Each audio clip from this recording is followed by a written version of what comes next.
2, 1. Alô você, seja muito bem-vindo, seja muito bem-vinda ao nosso podcast. Você está no Telegravando, com a direção de Roberto Tardim e produção de Cailane Monteiro. Meu convidado de hoje dispensa qualquer elogio.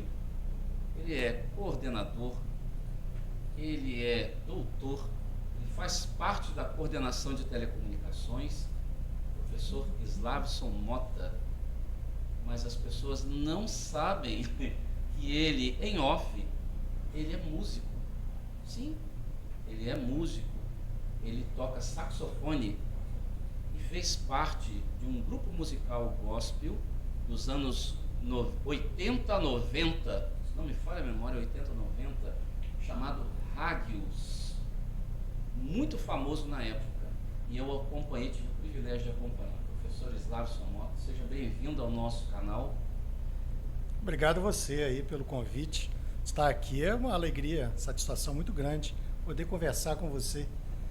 E eu tive o privilégio, a oportunidade de acompanhar, porque eu fazia manutenção em centrais telefônicas, eu acompanhei algumas rádios, FM local e AM, e pude acompanhar o surgimento do grupo Rádios. Isso. E foi numa época muito conturbada, né? Porque devido à competitividade do mercado fonográfico, né? Da ação tanto popular brasileira como internacional, anos 80, internacional bombava. Sim. E queria uma palavra aí sobre essa realidade. Sobre essa realidade, né? É um pouco mais assim de lazer. Eu nunca fui músico profissional, nunca tive também a pretensão de ser, mas tive a oportunidade, né, em 87, né, isso já faz um tempinho, os cabelos brancos já acusam. 87 eu fui convidado e já tocava alguma coisa, mas sempre assim atuando em igreja, né? Eu sou da Igreja Batista, né? Já desde de criança, e aprendi, e esse convite acabou gerando assim, sem pretensão nenhuma, como você falou, participação em festivais, e tinham músicos da banda que eram compositores, e a gente às vezes era convidado a estar em algum lugar, alguma outra igreja, e perguntava se tinham as nossas músicas gravadas. Isso começou brotando, né? E aí a gente teve a oportunidade em 88 gravar o primeiro trabalho, né? Esse trabalho que está aqui, eu trouxe para você dar uma olhada, bem antigo, né? E na época realmente nas rádios de campus, né? FM já tocava, né? Com músicas, óbvio, do grupo mesmo, né? E foi uma satisfação, né? Na época, a gente vivenciou aquela realidade de gravação em estúdio com fita de rolo, então foi um experimento bastante interessante, né? Muitas dificuldades, a realidade hoje é bem diferente, né? Hoje, no mundo digital, as coisas são mais trabalhadas de uma outra forma, né? Mas, enfim, a gente conseguiu... sem pretensão, a gente acabou sendo ouvido e acolhido, e as rádios, né, as pessoas ligavam pedindo. Eu acho que você, como você falou, você vivenciou um pouco aquilo, né? Eu vivenciei, inclusive, e numa época de bastante dificuldade para você gravar um single, né? Você Sim. Poder produzir, você poder gerar esse trabalho. Veja que, na realidade, o trabalho em si, né, é extremamente dificultoso, né? Porque Sim. você vai a um estúdio, você grava. Como foi isso, essa trajetória Então, para vocês poderem gravar? Vejam, pessoal, é um vinil, né? Então, a gente gravou, na época, gravador de rolo, 8 canais, e a gente falar isso hoje em dia com uma realidade digital, que você pode ter isso quantas vezes você quiser, é muito diferente. Mais Então, 20 trilhas aí. Então, aí a gente tinha que gravar só aquela base, bateria, baixo, com um vocal guia, né, teclado, e se alguém errasse era tudo de novo. Não tinha assim como você digitalizar. Tudo de novo? Isso. Você não tinha como digitalizar e corrigir um erro, um manual. atraso, né, ou uma afinação, você não tinha como. E o estúdio era assim, era cobrado a hora. Então, o custo, né, do equipamento, o equipamento do estúdio é um equipamento, claro, profissional, importado. E naquela época a realidade de importação era muito diferente de hoje, né? E o próprio gravador de rolo, a gente fala de 8 canais, mas na época um gravador de rolo de 8 canais tinha que ser importado. Era absurdo. Né? Então, e aí a gente era limitado à realidade da gravação em si, por ser analógica, ou seja, tinha que voltar se errasse. A gente era limitado pelo custo da gravação, que era hora, né, hora de estúdio, né? Então, assim, a gente tinha algumas limitações que a gente tinha que contornar. Além de a prensagem do disco, né, do vinil, a gente fez pela antiga CBS. CBS. Né? Isso tem um custo também, né? E, claro, para vários outros cantores profissionais aí que vivem da música, às vezes a gravadora paga a gravação, paga a prensagem, porque o que ele vai vender paga tudo isso. Exatamente, paga tudo isso, né? Então, é o retorno das gravadoras. Né? E aqui a gente tinha muita dificuldade, né? E naquela época já o Samuel Hudson, que era o nosso líder, que ainda, né, o Hagios existe até hoje, né, com uma outra roupagem, eles são bem mais acústicos hoje em dia, né? Ele bancou todo o investimento, né? E obviamente que a venda dos discos é que a gente conseguiu acertar essa questão financeira. Nunca cobramos para a gente ir a algum evento ou alguma igreja, nada disso, né? Então, assim, foi uma experiência bastante interessante. Eu fiquei desde o início de 87 e saí no final de 97, fiquei 10 anos, né? Mas todo final de semana a gente tinha algum lugar para viajar. E é uma proposta também pelo fato de que, num momento onde a música sobressaía, né, artistas internacionais, até artistas nacionais, eu tive essa oportunidade de acompanhar o rock brasileiro, a parte da dance music, né, a disco, enfim. E aí entra um grupo, acompanha só o raciocínio, e entra um grupo gospel, né, que uma formação de amigos ligados, né, à música, e vai ali e consegue beliscar, né, a audiência, chamar a atenção.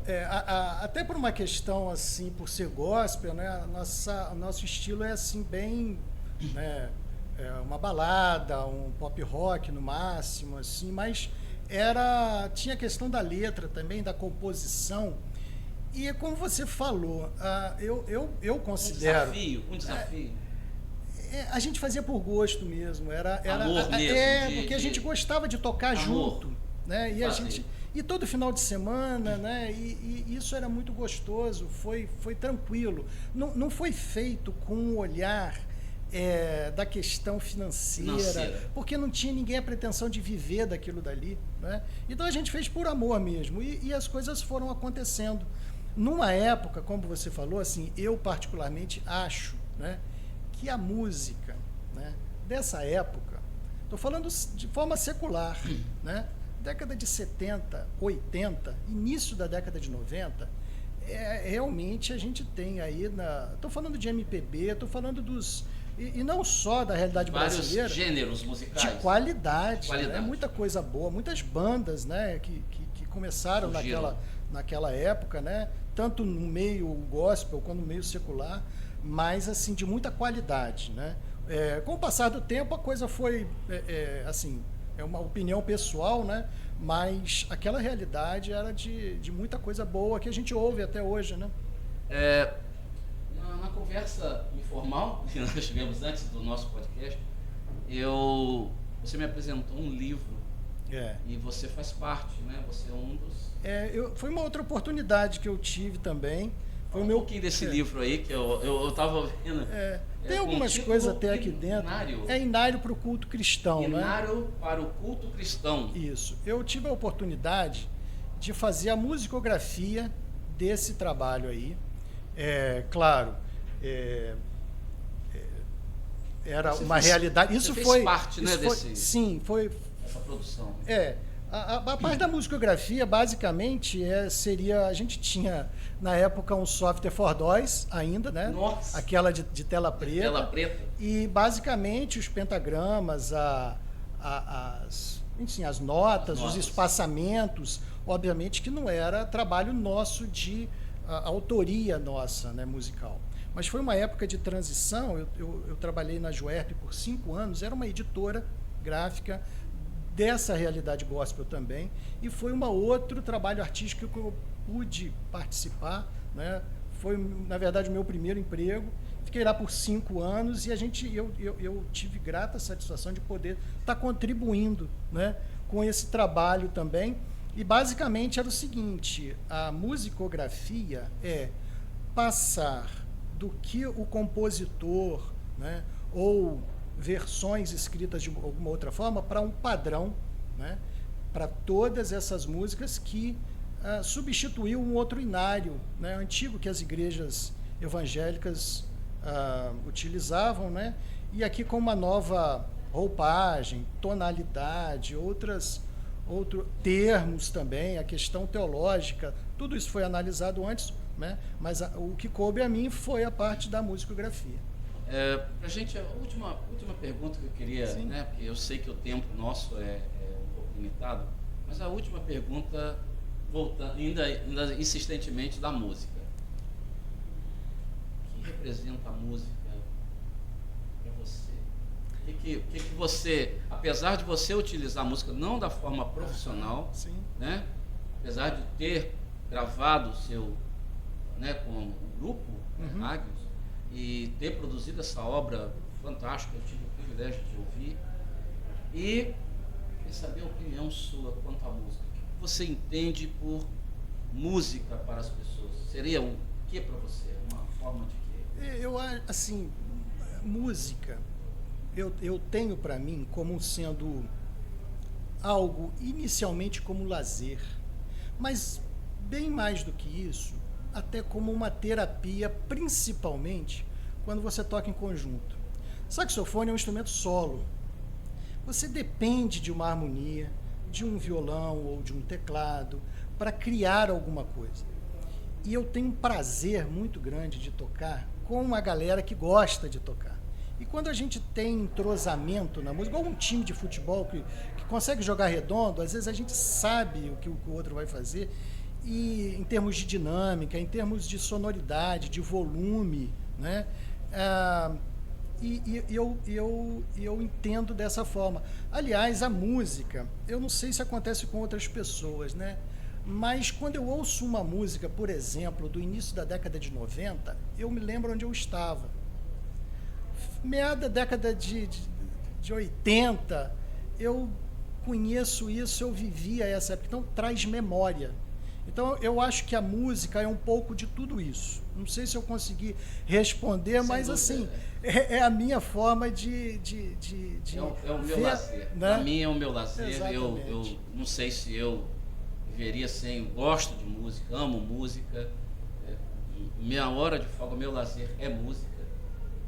E é assim, é uma maneira pela qual eu me identifico. Eu consigo viajar, sair do meu estado aqui de espírito e vivenciar a música. Professor Slavson Mota, quero agradecer de coração essa entrevista, esse bate-papo, esse batendo prato aqui com você. Eu sei que, primeiro, é uma honra, um privilégio saber que tem um colega de trabalho que fez parte desse grupo, em que eu pude acompanhar, enfim. Suas considerações. Muito obrigado aí pelo convite, né? Tá aqui batendo esse papo, falando de música, né? E saber também que a gente não se conhecia. Exatamente. Né? A gente não mas tinha algum contato que, com o passar do tempo, né? De alguma maneira a gente se encontrou e hoje a gente está aqui. Isso é satisfação muito grande. Muito obrigado. Eu fico então, desejo a todos um grande abraço. De novo, finalizando aqui o nosso podcast, com a direção de Roberto Tardim e a produção de Cailane Monteiro, eu, Marcos Chagas, finalizo este podcast. Um grande abraço a todos.